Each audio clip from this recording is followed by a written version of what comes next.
세상에는 많은 직업들이 있죠. 기존에 있던 직업들이 없어지기도 하고요. 또 새로운 직업들이 생겨나기도 해요. 지금 시대에 새롭게 생겨난 직업들 혹은 독특한 직업들 몇 가지 살펴보면 여러분들 잘 아시겠지만 요즘 그 레이싱 걸들 인기 많잖아요. 그 자동차 경주 현장이나 자동차 전시장에 거의 비키니 수준 옷만 입고 서 있는 여성들, 그 직업이 의외로 굉장히 인기가 있대요. 좀 더 엄밀히 말하면 남자들한테 인기 있는 여자의 직업이 되겠죠. 그리고 악취 감시가라는 직업도 있는데요. 악취 제거 연구를 위해 생긴 직업인데 이분들은 하루 종일 냄새 맡는 게 일인데 주로 맡는 냄새가 발냄새, 그리고 땀 냄새, 겨드랑이 냄새, 그리고 모든 종류의 배설물 냄새, 그 냄새를 맡는 게 직업이라고 하더라고요. 그리고 요새는 애완동물의 전성 시대죠. 이런 애완동물이 동물이 아니라 하나의 가족이라는 개념으로 성립이 되어 있더라고요.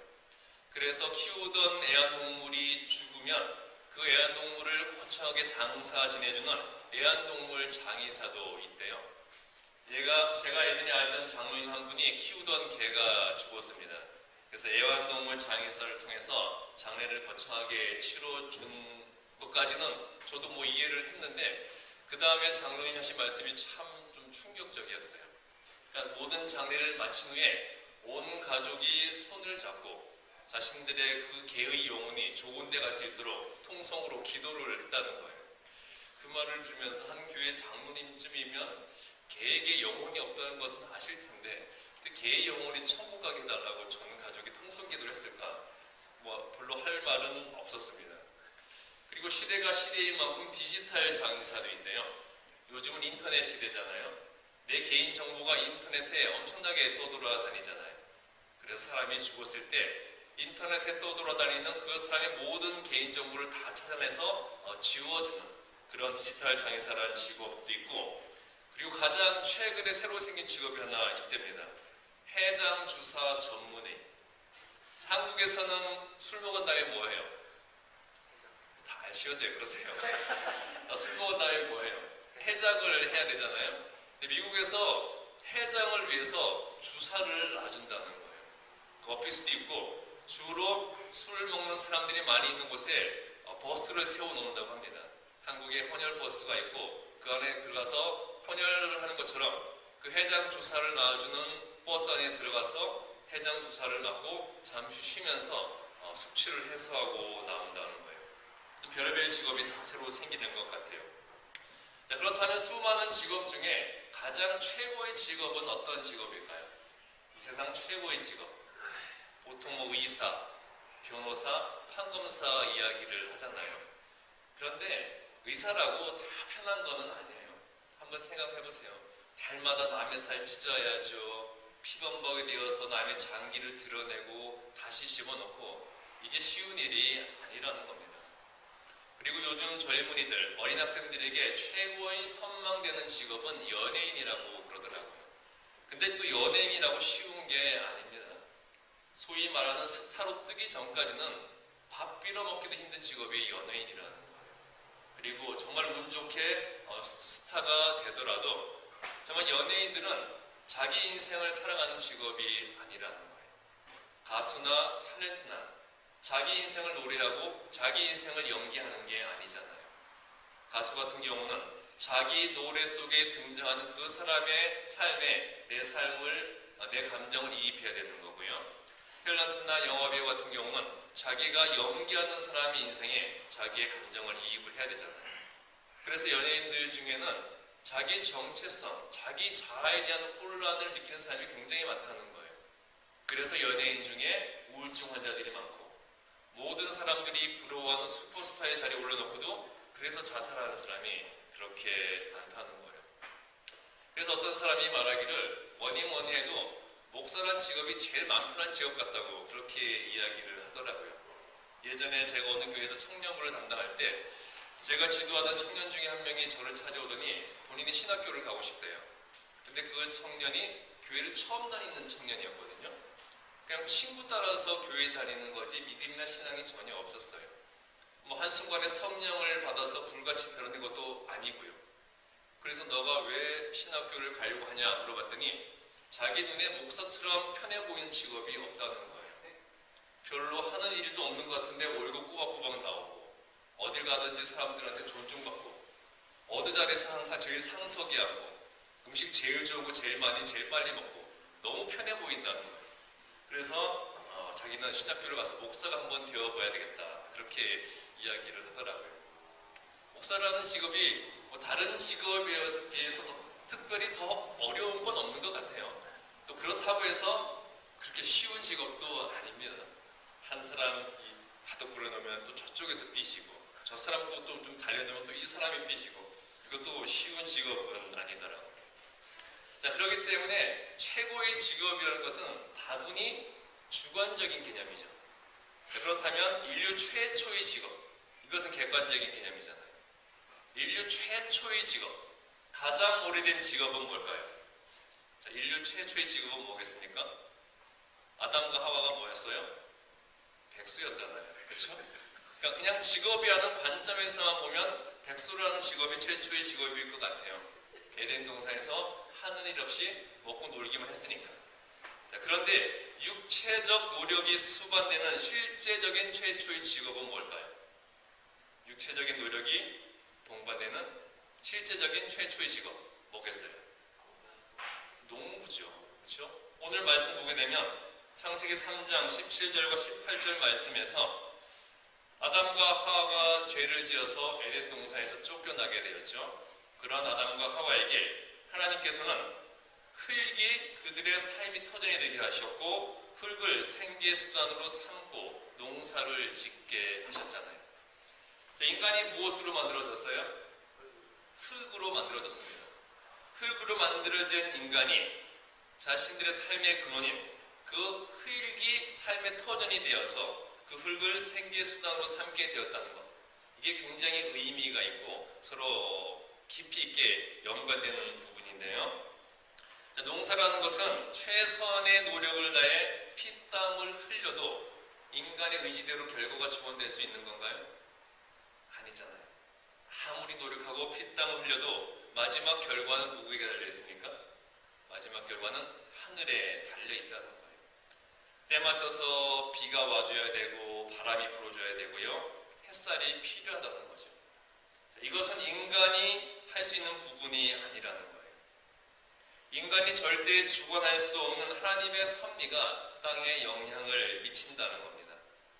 자, 이와 같이 하나님의 절대적 능력의 개입에 의해서 비와 눈과 바람과 햇살, 이런 날씨가 땅에, 그러니까 흙에 영향을 미친다는 것은 자, 결국 하나님의 절대적 능력의 개입이 땅을 삶의 기반으로 살아가는 또 흙으로 만들어진 인간에게도 필요하다는 거예요. 자, 인간도 흙으로 만들어진 인간도 모든 일에 있어서 최선의 노력을 다하더라도 마지막 결과는 하나님의 개입하심에 의해서만 결정이 된다는 겁니다.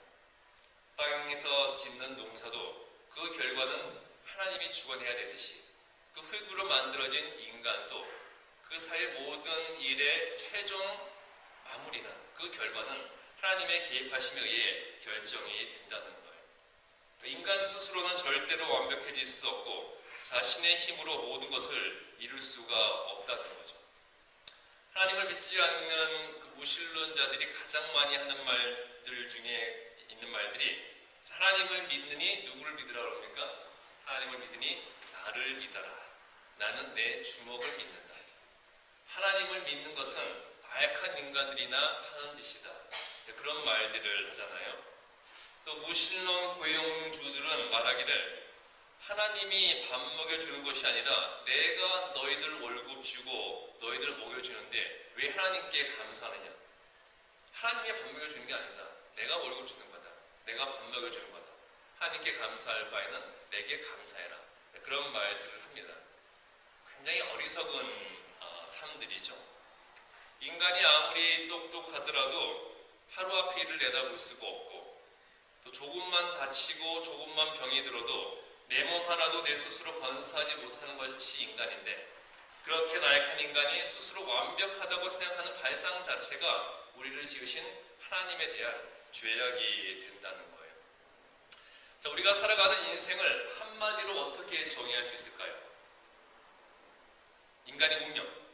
인간의 운명을 어떻게 정의할 수 있을까요? 인간의 운명은 무엇이다? 어떻게 정의하시겠어요? 인간의 운명. 그냥 한평생 무거운 짐을 지고 수고하는 것. 그게 우리 인간의 운명이잖아요.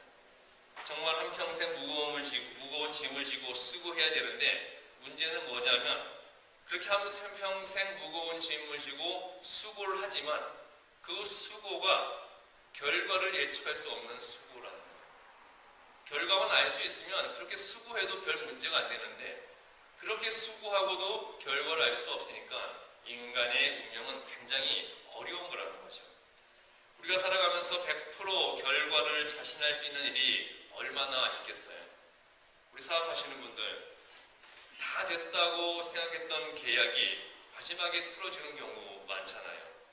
또 국가 간에 조약을 맺다가도 그 조약이 막판에 깨어져 버리는 겁니다. 국가 간의 평화를 위해서 평화 조약을 맺는다고 해놓고 그 과정에서 싸움이 벌어지고 전쟁이 벌어진 경우도 있다는 거예요. 여러분 스포츠 좋아하시죠? 스포츠의 묘미는 어디에 있어요? 운동의 묘미, 스포츠의 묘미는 어디에 있습니까? 역전, 그렇죠? 마지막에 뒤집어지는 역전의 그 묘미가 있잖아요. 그래서 야구도 9회 말 투아웃이라는 그런 말도 있습니다. 전설적인 야구 선수인 요기 베라는 말하기를 끝날 때까지는 끝난 것이 아니다. 이런 말을 남겼어요. 굉장히 명언인 것 같아요. 끝날 때까지는 끝난 것이 아니다. 자, 어떤 일이든 그 일이 끝날 때까지는 그 결과를 확신할 수가 없다는 거예요. 두 사람이 만나서 사랑을 하죠. 저 사람 없이 내가 절대 살 수가 없다고 한평생 같이 살자고 약속해서 결혼을 하는데 결혼식 당일날 파혼을 하고 그리고 신혼여행 가서 파혼을 하고 돌아온 사람들도 많이 있잖아요. 또 직장생활할 때 당연히 내가 승진될 것이라고 생각을 했는데 내 승진은 결정된 것이라고 생각을 했는데 막판에 낙하산 인사에 의해서 갑툭튀가 튀어나오고 듣보잡이 튀어나오는 거죠. 여러분 갑툭튀가 뭔지 아세요? 갑자기 툭 튀어나오는 거. 그리고 듣보잡, 듣도 보지도 못했던 장놈이 튀어나와서 내 자리를 차지해버리고 나는 당연히 승진될 걸 생각했는데 그 자리를 뺏기게 되어버린다는 겁니다. 우리 목회자들 사이에서도요, 사역지는 다 결정되었다고 생각을 했는데 결정되어졌다고 생각했던 사역지가 막판에 취소되는 경우가 굉장히 많습니다. 교회 가서 면접도 보고 그래서 잠정적으로 결정이 돼가지고 임원들과 미리 만나서 인사도 하고 사역을 시작하는 날짜까지 받았는데 막판에 연락이 와서 없어드리도록 하겠습니다. 혹은 연락 두절이 되어버려서 그냥 사역직 한순간에 날라버리는 경우가 굉장히 많아요. 그래서 목회하시는 분들 사이에는 사역지가 결정되는 것은 100% 확실해도 안 되고 150% 확실해야 되고 그 교회에 가서 예배 시간에 부임 인사를 하기 전까지는 결정된 것이 아니다. 이제 그렇게 생각들을 하고 있습니다. 자, 이렇게 인간들은요, 자신이 하는 일조차도 자기 스스로 그 결과를 주관할 수가 없다는 거예요. 그래서 이러한 인간의 일에 직접 개입하시기 위해 하나님이 주신 모든 권세를 가지고 예수님이 이 땅에 내려오셨다고 마태복음 11장 27절에서 말씀하고 계시는 겁니다. 그리고 그 예수님께서 이어지는 28절에서 말씀하시기를 내가 해결할 수 없는 모든 일의 마무리와 결과를 예수님께서 대신하여 주시겠다고 당신 앞에 가지고 나오라고 말씀을 하시는 거예요. 다 가지고 나와라. 너희들이 할 수 없는 일, 내가 하나님의 권세를 받아서 이 땅에 내려와 모든 것 다 해주겠으니 내게 가지고 나오기만 해라. 그렇게 말씀을 하시는 거죠. 예수님이 대신 다 해주시겠다고 모든 문제를 가지고 예수님 앞으로 나아오기만 하라는데 문제는 뭐냐? 우리는 해결할 능력도 없으면서 내 문제를 꽉 붙잡고 놓지를 않는 거예요. 그리고 해결되지도 않는 그 걱정을 계속하고 있다는 겁니다. 자, 우리가 살아가면서 하고 있는 걱정, 근심, 염려 이런 것들의 특징이 뭐예요? 생각하면 생각할수록, 보면 볼수록 어떻게 됩니까? 더 커진다는 거예요. 점점 더 커져서 그게 하나님보다 더 커져버리게 된다는 거죠. 그러니까 이제 눈에 보이지 않는 하나님보다는 내 눈에 보이는 걱정과 근심과 염려가 더 커져버린다는 거예요. 우리가 그 문제 붙잡고 걱정한다고 해결되는 게 아니잖아요. 그래서 예수님이 말씀하시는 겁니다. 하나님 앞에 내려놓아라. 내 앞에 내려놓아라. 내가 다 해결해 주겠다. 그렇게 말씀을 하시는 거잖아요. 이스라엘 백성들이 애굽을 탈출해서 나왔을 때 제일 먼저 그들의 앞을 무엇이 막았습니까? 홍해가 막았죠. 그 다음에 광야 생활을 마치고 가나안 입성을 하려고 했을 때 무엇이 이스라엘 백성들 앞을 막았어요? 요단강이 막았어요. 자, 요단강을 건너서 가나안 입성을 해서 가나안 땅을 정복하려고 할 때는 또 무엇이 막았습니까? 강하고 견고한 여리고성이 막고 있었죠. 가나안에 정착해서 살 때, 이스라엘의 위기가 처했을 때 기드온과 300명의 용사가 이스라엘을 구하겠다고 나섰을 때 또 그들 앞을 누가 막고 있었어요? 수많은 미디안의 대군이 막고 있었다는 겁니다. 다윗이 하나님의 이름을 위해 블레셋과 싸우겠다고 나섰을 때 다윗을 앞을 누가 막았어요? 거인 골리앗이 막고 있었어요. 그리고 모든 상황 가운데 기도만 하던 기도의 사람 다니엘은 어디 앞에 떨어져 버렸습니까? 굶주린 사자들이 있는 사자굴 앞에 떨어졌잖아요. 그리고 예수님의 말씀을 듣겠다고 수많은 사람들이 몰려들었을 때 예수님의 제자들은 그 수많은 사람들을 위해서 무엇을 준비해야 됐어요? 5,000명이 넘는 사람을 먹여야 했다는 거죠. 제가 지금 말씀드린 모든 사건들의 공통점이 뭐예요? 공통점이 뭡니까? 내 힘으로는 절대 해결할 수 없고, 그리고 그 일이 어떻게 진행될지 미래를 알 수가 없다는 거예요. 자, 이처럼 내 힘으로 해결할 수 없고 그 일이 어떻게 진행될지 미래를 예측할 수 없는 그런 내 인생에 있어서 하나님이 역사하셔야만 하는 부분이 있다는 것을 인정해야 된다는 거예요. 내 일이지만 나 혼자 할 수 있는 게 아니라는 겁니다. 내 일이지만 내가 해야 할 부분이 있고 하나님이 하셔야 할 부분이 있다는 거예요. 먼저 내가 해야 할 부분은 최선을 다해서 노력을 해야 됩니다. 그 다음에는 하나님께서 하나님의 일을 하시도록 모든 것을 하나님께 맡겨 드려야 된다는 거죠. 내가 해야 할 부분을 최선을 다해 노력을 했으면 이제는 가만히 멈추어서서 모든 것을 하나님께 맡겨드리고 하나님께서 일하시도록 만들어 드려야 된다는 거예요. 창세기 3장 15절 말씀 보게 되면 사탄이 인간을 유혹해서 죄악을 행하도록 만들었습니다. 그래서 인간과 사탄이 원수가 되었어요. 하나님께서는 이런 사탄이 사람과 원수가 되어서 사람을 괴롭힐 것이라고 예언하고 계시죠. 이런 사탄의 역사로 인해서 이제 인간은 종일토록 수고하고 최선의 노력을 다해도 그 결과를 알 수 없는 인생이 되어버렸다는 겁니다. 여기까지만 보면 사탄의 승리 같아요. 그런데 여기서 끝나는 게 아니죠. 하나님께서는 사탄이 괴롭히는 그 여자의 후손으로 오시는 메시아를 통해서 우리의 앞길을 가로막는 사탄의 머리를 상하게 하신다는 겁니다. 자, 뱀이 사람을 공격할 때 어떻게 공격해요? 뱀이 사람을 공격할 때 어떻게 공격합니까? 머리를 딱 치게 되잖아요. 딱 치게 될 때마다 예수님이 머리를 딱 때리신다는 거죠. 사라지라고. 자, 이 사탄의 머리를 상하게 한다는 게 신체상의 머리뿐 아니라 인간관계에 있어서 지위를 이용해서 나를 힘들게 하고 어렵게 하고 시험 드는 사람이 있을 때, 혹은 내가 어디를 가기만 하면 나를 어렵게 하고 힘들게 하고 시험에 들게 만드는 그러한 장소, 그러한 모임, 그러한 모든 것들을 하나님께서 물리쳐 주시고 내가 평안히 쉬고 은혜를 받을 수 있는 그 길을 열어주신다는 거예요. 물론 예수님이 우리를 도와주시더라도 사탄이 최후 발악을 합니다. 제가 한국에서 이제 군대 생활을 할 때 하루 4부 만에 쥐가 들어왔어요. 한국에서 군대 생활하신 분들은 아실 거예요. 한국 군인들은 굉장히 이상한 정신 체계를 가지고 있어요. 멀쩡한 사람들도 군대만 들어가면 이상한 사람이 되어버린다는 거죠. 네오번에 쥐가 들어올 때 마침 라면을 먹으려고 라면을 끓이고 있었는데 쥐가 들어오니까 그 끓는 물을 쥐한테 부어버린 거예요. 그리고 그 쥐를 발로 뻥뻥 걷어차가지고 밖으로 몰아냈고요. 그리고 이제 가운데 세워놓고 밖에서 군인들이 이제 돌을 던지는 겁니다. 흡사 예수님 시대에 가늠한 여인을 세워놓고 사람들이 둘러싸가지고 돌을 던지는 것처럼 군인들이 둘러서서 그 뜨거운 물을 뒤집어서 쥐에게 돌을 던지는 거예요.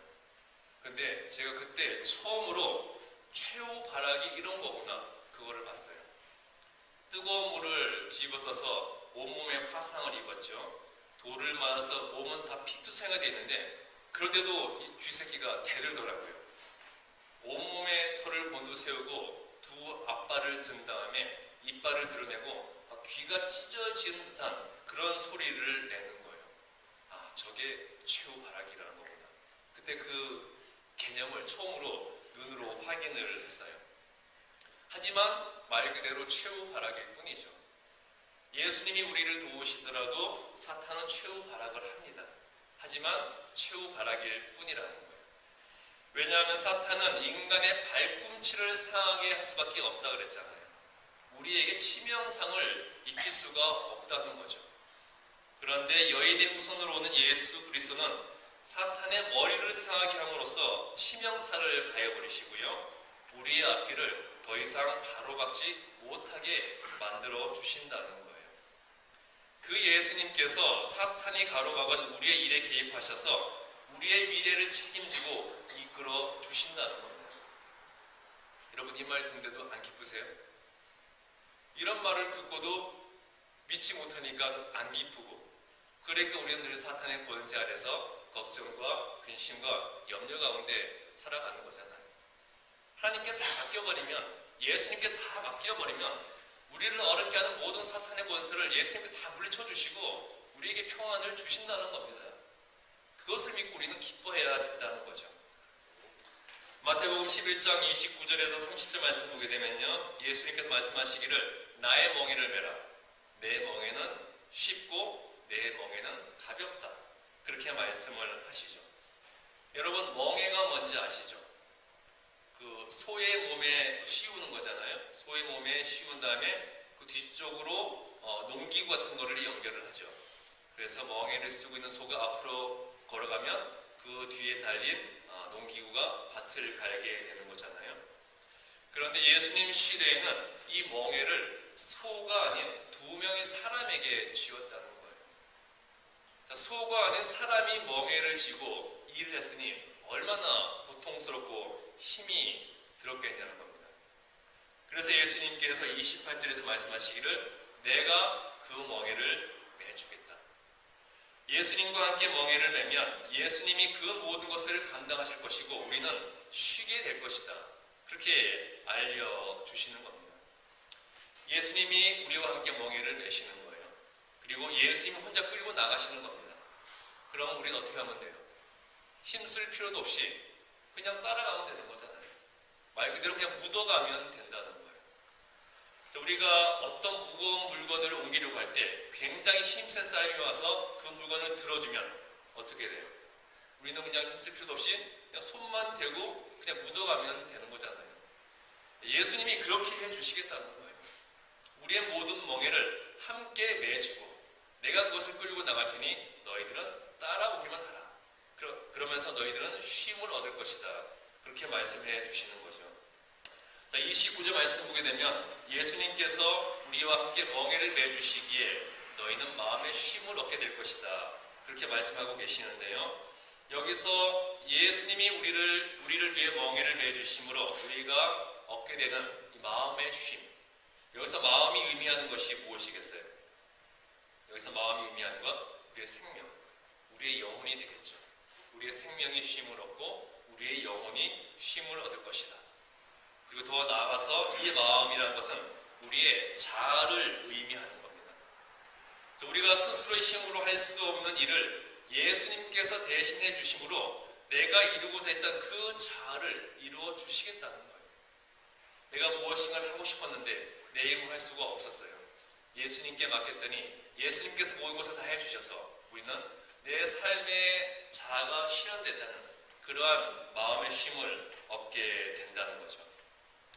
자, 우리는 죄로 말미암아 우리의 근원인 땅에서 일하고도 미래를 확신하지 못하는 그런 삶을 살고 있는데, 그러한 우리에게 예수님이 오셔서 모든 멍에를 대신 져주시고 우리의 자아를 실현해 주시겠다, 우리의 삶의 목적을 이루어 주시겠다, 그렇게 약속을 하시는 겁니다. 자, 이제 나를 위해서, 내 가정을 위해서, 우리 교회를 위해서 예수님 앞에 나아가시기 바랍니다. 예수님 앞에 나가셔서 내 모든 짐을 내려놓으세요. 내 모든 짐을 내려놓고 하나님을, 예수님을 믿고 신뢰하는 마음으로 모든 것을 맡겨드리면 예수님이 우리의 모든 멍에를 져주시고 우리의 자아를, 그리고 우리의 미래를 확증해 주신다는 겁니다. 자, 인간인 나는, 우리는 약하잖아요. 나는 약하지만 누구는 강한 분입니까? 내 뒤에 계신 예수님은 강한 분이라는 거예요. 나를 돕기 위해 하늘에 있는 하나님 아버지의 모든 권세를 받아가지고 이 땅에 내려오셨다는 겁니다. 나는 약하지만 내 뒤에 계신 강하신 예수님께서 나를 위해 멍에를 져주시고 모든 것을 믿고 신뢰하는 마음으로 맡기기만 하면 우리를 위해 놀라운 일을, 큰 일을 행하여 주실 것입니다. 하나님께 모든 것을 맡기심으로써 여러분들을 통하여 놀라운 일을 이루어 주시는 하나님의 크신 은총과 능력이 언제나 여러분들과 함께 하시기를 주님의 이름으로 축복합니다.